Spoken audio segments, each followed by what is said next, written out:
Assalamualaikum warahmatullahi wabarakatuh, dan semangat selalu, dan tetap jaga kesehatan, dan ingat yang namanya belajar itu seumur hidup.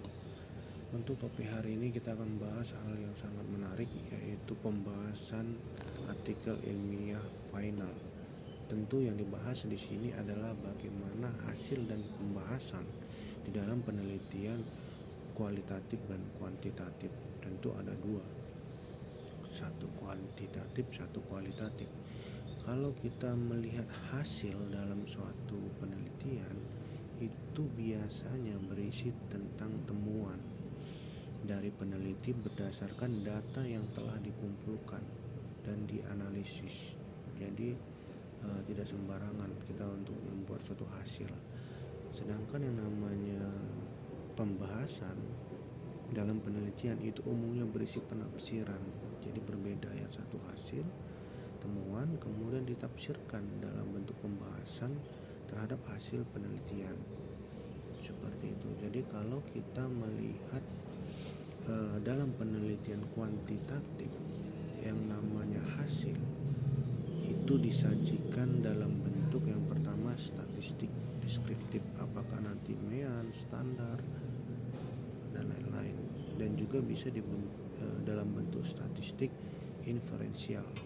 Apa itu berbentuk-bentuk yang sering kita dapatkan, uji T, ANOVA, regresi, dan juga nanti berkaitan dengan korelasi. Tentu tidak kita lupakan bentuknya, yaitu grafik atau tabel. Itu juga akan muncul kalau kita berbicara mengenai hasilnya.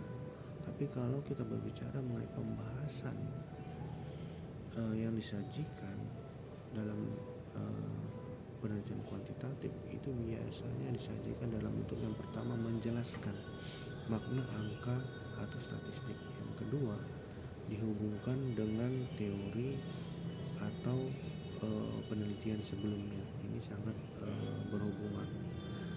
Kalau kita berbicara yang kedua itu dalam penelitian kualitatif.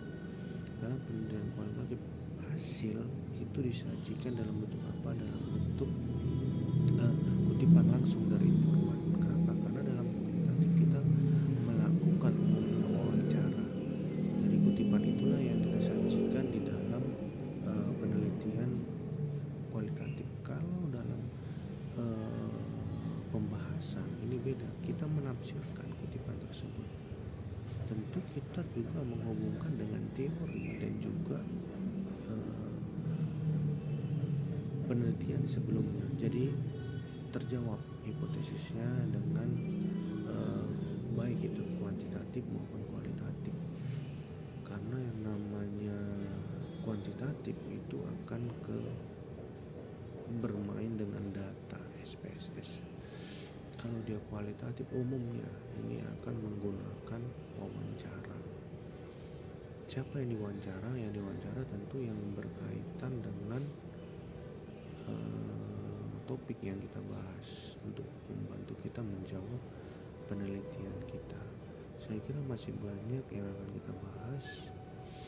Demikian, wassalamualaikum warahmatullahi wabarakatuh, dan semangat.